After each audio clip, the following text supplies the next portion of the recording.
Olá pessoal, vou falar-vos hoje de Fernando Magalhães. Em setembro de 2019 fez 500 anos que Fernando Magalhães, o navegador Fernando Magalhães, deu a volta ao mundo. Ora bem, o que é que está de errado nesta frase, na minha opinião? É que nem Fernando Magalhães era navegador, nem acabou por dar a volta nenhuma ao mundo. A história de Fernando Magalhães não está isenta de controvérsia. É herói para uns, traidor para outros. Eu vou dar aqui tentar dar aqui as duas teses. A tese, a antítese, e depois vocês em casa farão a antítese e concluirão por vocês mesmos. Antes disso, vamos situar Fernando Magalhães na sua época. Dom Manuel I, o Venturoso. Entre este rei e Fernando Magalhães existia uma grande antipatia por acontecimentos que vamos ver e até um certo ódio. O Dom Manuel I reinou entre 1485 e 1521. Ele sucedeu a Dom João II, príncipe perfeito, que era seu cunhado e primo. Dom João II morreu em Alvor após uma longa doença. O sucessor seria o filho de Dom João II, Dom Afonso, mas este tio do cavalo morreu e lá se foi a sucessão. Havia Dom Jorge, que era filho bastardo de Dom João II, mas da rainha Dona Leonor, por razões óbvias, não tinha grande simpatia por este Dom Jorge e fez tudo para que o seu irmão Dom Manuel viesse a ser aclamado rei de Portugal, e o conseguiu. Ele foi coroado e aclamado rei em Alcácer do Sal a 27 de outubro de 1495. Dom Manuel I, o Venturoso. Depois casou 2 anos depois com Dona Isabel, que era viúva do príncipe Dom Afonso. O príncipe Dom Afonso foi aquele que caiu do cavalo. Esta rainha depois morreu de parto e logo a seguir morreu o seu filho Dom Miguel. Depois casou com Dona Maria de Castela, irmã da sua primeira mulher, portanto sua cunhada. E casou terceira vez com Dona Leonor, que é irmã de Carlos V, o imperador de Castela. Este Carlos V irá ser aquele que vai financiar a viagem de Fernando de Magalhães. Ora, ele recebeu do cunhado Dom João II, Dom Manuel I, recebeu uma política ultramarina já muito implementada e aprovou a onda, e Portugal conheceu o seu máximo apogeu. Ou seja, Vasco da Gama atinge a Índia, descobre-se assim o caminho marítimo para a Índia. Note-se que no mar a distância mais curta entre 2 pontos não é uma linha reta, é a maré certa. Ora, Pedro Álvares Cabral também descobre o Brasil em 1500, apesar de já se saber da sua existência. O Tratado de Tordesilhas, assinado por Dom João II, assim o prova. Este tratado foi assinado em 1494, propunha a divisão do mundo a descobrir através de um meridiano que passaria de 370 léguas da ilha de Santiago, do arquipélago de Cabo Verde. Este tratado salvaguarda a Portugal o descobrimento do Brasil e passa a pertencer do Brasil à coroa portuguesa. Os Corte Real chegam à Terra Nova. Afonso de Albuquerque, governador da Índia, a partir de 1508, conquista Goa, Malaca e Hormuz. Dom Jaime de Bragança conquista Azamor, com Fernando Magalhães participa nesta conquista. Tristão da Cunha chefiou uma faustosa embaixada ao Papa Leão V. Ou seja, o coração da Europa está em Lisboa, onde se encontram todas as ambições e entusiasmos. Portugal está no seu auge. O rei intitulava-se, para ver, Rei de Portugal e dos Algarves, da quem Alemar, Senhor da navegação e da conquista da Etiópia, Arábia, Pérsia e Índia. Ora bem, dito isto, vamos voltar a Fernando Magalhães. Fernando Magalhães nasceu no norte do país, no norte de Portugal, não se sabe bem onde. Era filho de Rui de Magalhães, que foi cavaleiro fidalgo da casa de Dom Afonso. Na sua infância, Fernando Magalhães foi pajem de Dona Leonor e conheceu pessoalmente Dom João II. Casou-se em Sevilha, em dezembro de 1517, com Beatriz Barbosa, que era sua parente. E teve 2 filhos, Rodrigo, que faleceu muito novo, e Carlos, que depois veio a falecer logo à nascença. Sabe-se que ele, Fernando Magalhães, e seu irmão Diogo de Sousa, partiram para a Índia na frota de Dom Francisco de Almeida. Dom Francisco de Almeida foi o primeiro vice-rei da Índia. Largou do Tejo em 1505. Em qual dos navios Fernando Magalhães embarcou, não se sabe. Embora o seu nome não figure nas crónicas, sabe-se que permaneceu na Índia 8 anos e que esteve em Goa, Cochin e participou em várias batalhas, incluindo a Batalha Naval de Canamor em 1506, onde foi ferido. Ou seja, Fernão de Magalhães era, nesta altura, um soldado alistado na armada da Índia, português. Ora, ir à Índia não significava descobrir a Índia, por era bem sabido onde se encontrava e o que lá havia, mas fazê-lo de uma forma rentável, ou seja, ir, negociar, regressar com carga suficiente para tornar a empresa lucrativa. Mas tal não podia ser feito com as caravelas que havia, porque eram muito pequenas. Então surgem as naus, navios maiores, mais volumosos, construídos de propósito para essas expedições. Em 1508 partiu da Índia, Fernão de Magalhães partiu da Índia, com Diogo Lopes Sequeira, na primeira embaixada a Malaca, onde seguia também Francisco Serrão. Este Francisco Serrão vai ser muito importante para a nossa história, que era grande amigo e se calhar até era primo. Chegados a Malaca em setembro, foram vítimas de uma conspiração e a expedição terminou em fuga. Eu passo a explicar que tem interesse. Maomé, que era sultão de Malaca, fez uma verdadeira traição a Dom Diogo Lopes de Sequeira, da qual resultou serem aprisionados em terra alguns homens da frota portuguesa. Fernão Magalhães, acompanhado por alguns tripulantes, vão num pequeno barco até à praia, na calada da noite, e matam os agressores à punhalada.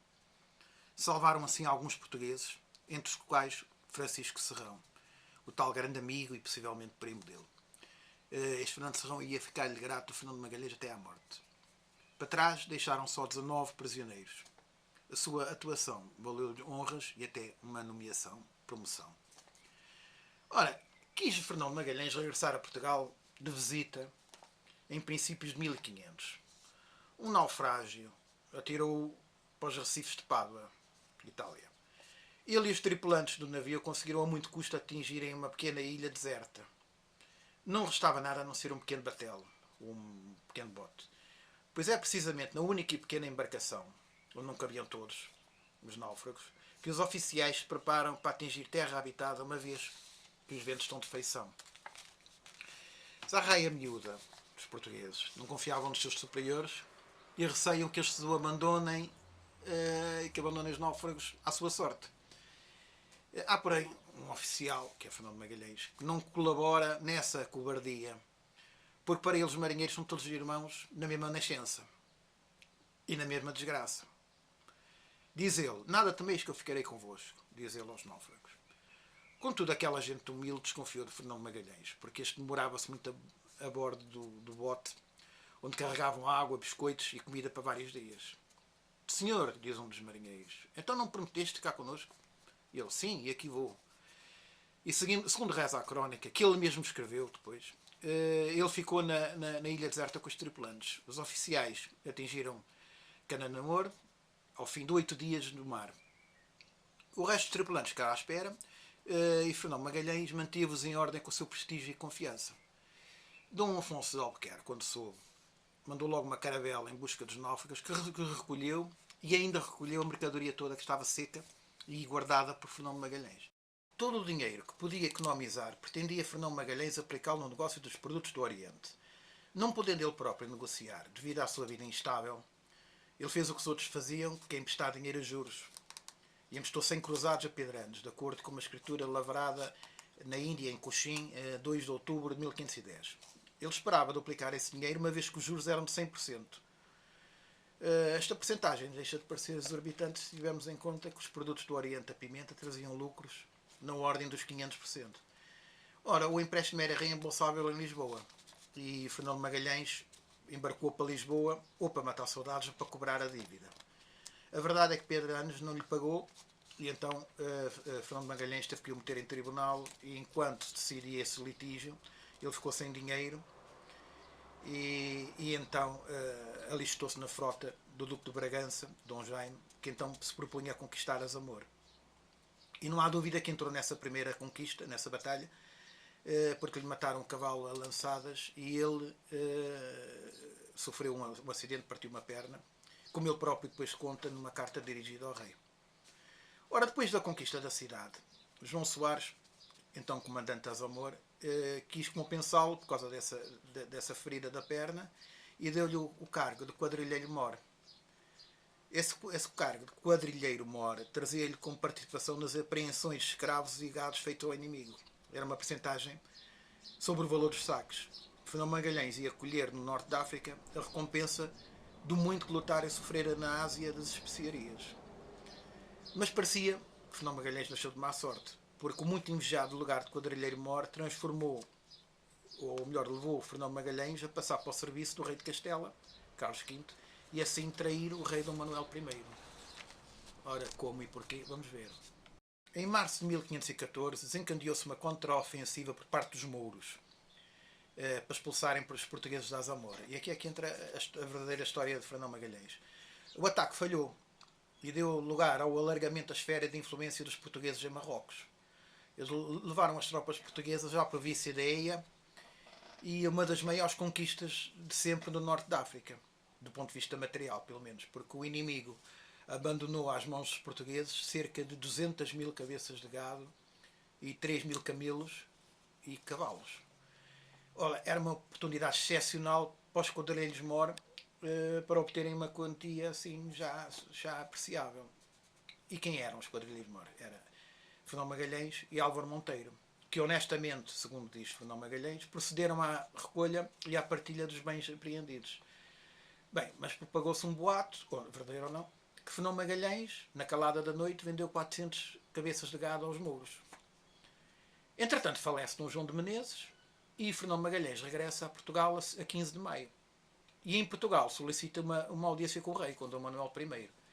Vai invocar os serviços prestados no Oriente e em África, onde foi buscar uma legião na perna, como já se disse, e a também solicitar um aumento de moradia.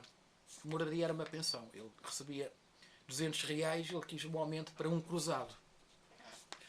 O rei Dom Manuel I determinou, em resposta à sua petição, que provasse primeiro o infundado da acusação de ter vendido o tal gado aos mouros na calada da noite e que regressasse imediatamente a Azamor, de onde só sentara sem pedir licença. É preciso não esquecer que Fernão Magalhães era um soldado. Portanto, era um oficial, não se pode ausentar sem pedir licença aos seus superiores. Não é? Fernão Magalhães regressa a Azamor e recolhe provas da retidão dos negócios, segundo ele próprio escreveu ao rei. Regressa a Portugal e volta a pedir audiência ao rei, tanto para mostrar as ditas provas, como para voltar a pedir um aumento da pensão. Nessa audiência, aqui é que começa a história, nessa audiência, El Rei não aceitou as provas como válidas e recusou-lhe o aumento da pensão. Mas apesar da recusa, o Fernão Magalhães ajoelhou-se com dificuldade, em virtude da perna aleijada, e solicitou a honra de beijar a mão real.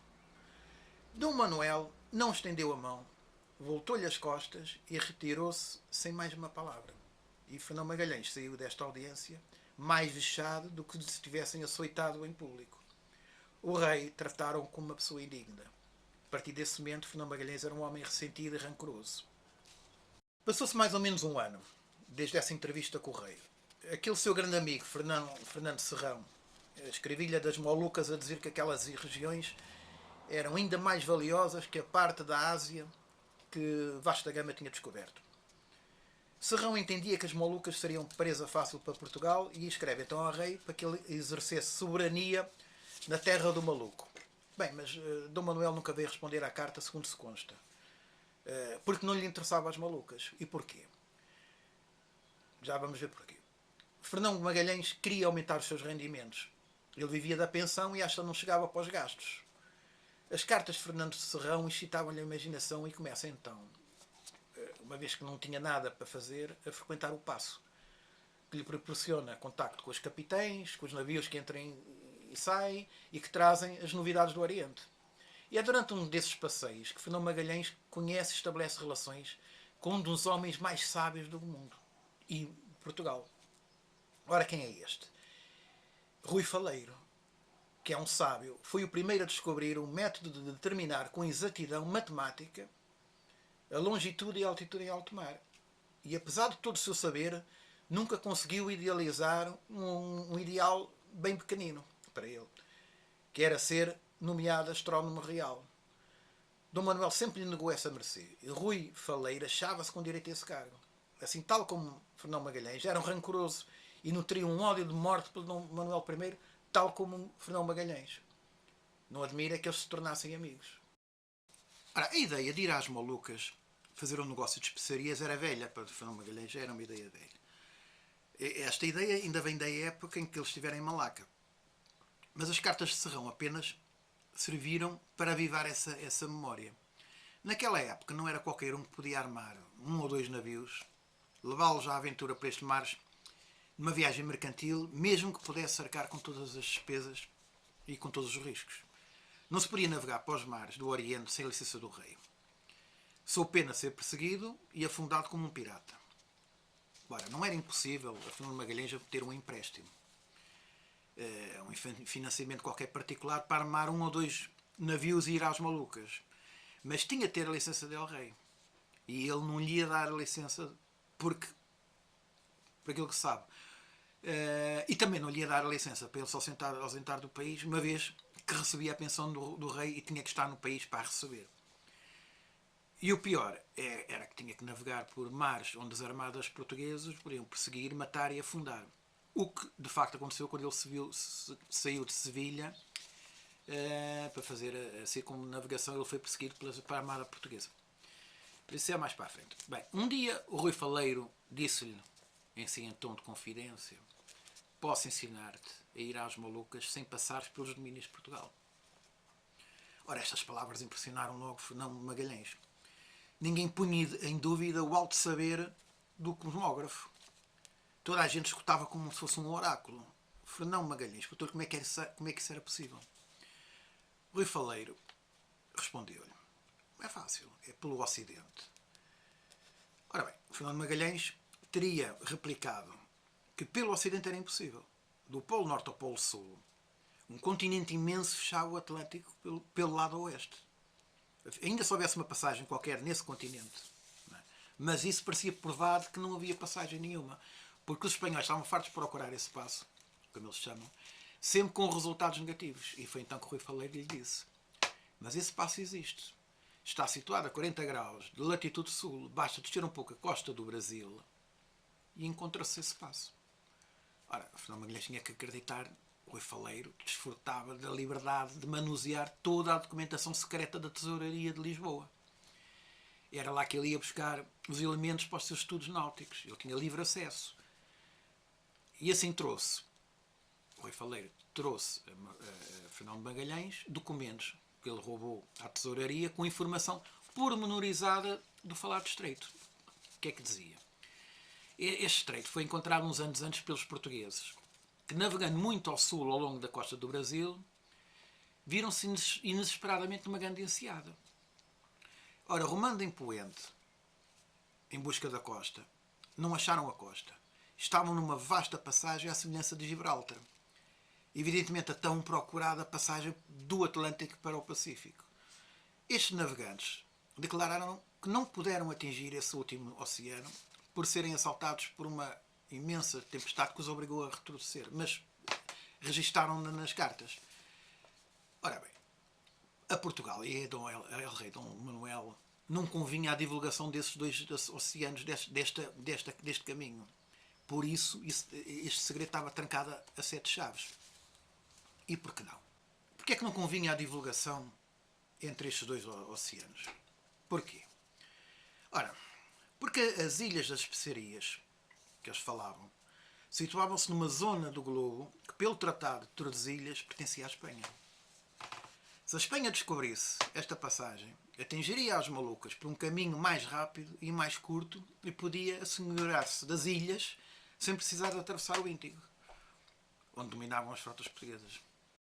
Por essas razões, os dois amigos sabiam que Dom Manuel I nunca ajudaria nessa empresa e até podia mandar prendê-los ou matá-los para os calar e preservar o segredo. Só havia uma nação capaz de colher com entusiasmo uma empresa daquela importância. Era a Espanha. Bastava Fernão Magalhães ir à Espanha e dizer: sei onde é a passagem, é um segredo meu, deem-me navios, eu irei às Molucas pelo Ocidente sem ter que atravessar as zonas portuguesas. Mas antes de o fazer, ele foi esperto. Ele resolveu escrever a Dom Manuel I, perguntar se não se importaria, já que não queria utilizar os seus serviços, que procurasse fora do reino outro senhor que lhes aproveitasse. Dom Manuel, que não estava para aturar o Fernando Magalhães e nem sabia o que lhe havia na mente, disse: está livre de servir quem quiser. E assim ele foi direitinho para Castelo. Liberto desse compromisso então com o rei, Fernando Magalhães passou-se ao serviço de Carlos V. Carlos V financiou a empresa e armou uma pequena frota. Quando Dom Manuel descobriu os verdadeiros intentos do Fernando Magalhães, enviou uns emissários a tentar dissuadi-lo no interesse de Portugal, mas Fernando Magalhães negou esses apelos. Mas afinal, o que é que movia Fernando Magalhães? A fortuna, quer dizer, ele buscava a riqueza que sempre sonhou e que nunca teve. O Rui Faleiro não participou na expedição por proibição de Carlos V, mas Fernando Magalhães teve o seu lugar assegurado porque levava as cartas náuticas roubadas da tesouraria de Lisboa. Só um dos 5 navios regressou a Sevilha e dos seus 250 tripulantes só 17 chegaram. Demoraram 3 anos a fazerem a viagem. Pelo meio há histórias de perseguições por navios portugueses, logo ao início, motins vários, motins esses que eram julgados sumariamente a bordo, enforcados no mastro, uma grande rivalidade entre um piloto, Estevão Gomes, e Fernando Magalhães, porque Estevão Gomes, pelos vistos, era o que mandava na armada e não Fernando Magalhães. Este Estevão Gomes era um piloto português que depois desertou e fugiu com o terceiro navio. Viu-se então Fernando Magalhães depois só com 2 navios. E Fernando Magalhães acabaria por morrer em Mactã, devido a uma revolta com os indígenas. Foi a tentação e a imprudência que levaram Fernando Magalhães a se esquecer do que tinha acordado com Carlos V. Carlos V disse-lhe: em relação às terras que Vossa Excelência encontrar, tentará chegar à fala com as gentes que as ocupem, mas em caso nenhum haverá lugar a desembarque de pessoas. Ora, Fernando Magalhães não seguiu estas indicações, desembarcou e morreu à catanada. Ora bem, dito isto, está explicada a viagem de Fernando Magalhães. Então, Fernando Magalhães passou por tudo, até a deserção do seu amigo Rui Faleiro, que depois endoideceu, e afinal a grande façanha que o sábio dizia, o Rui Faleiro dizia, passou de premissas erradas. Não havia estreito a 40 graus de latitude, estava muito mais abaixo, mas com as cartas que trouxe da tesouraria, o Fernando Magalhães conseguiu encontrar o estreito. Mas lá está, Fernando Magalhães não era navegador, era soldado. E as Ilhas Malucas, que julgavam achar-se na zona do globo atribuída à Espanha, afinal ainda estavam na zona portuguesa. É que nesses tempos os geógrafos julgavam que o diâmetro da Terra era muito mais pequeno. E assim Portugal não perdeu o comércio com as especiarias, ou das especiarias com o Oriente. Agora, tirem vocês as vossas conclusões. Não era navegador, era soldado. Não descobriu o estreito, porque lhe foi dado as cartas roubadas da tesouraria de Lisboa e acabou por não dar a volta porque morreu ao meio da viagem. Assim como eu disse, há a tese, há a antítese e farão a síntese. A conclusão tiram-nas vocês em casa.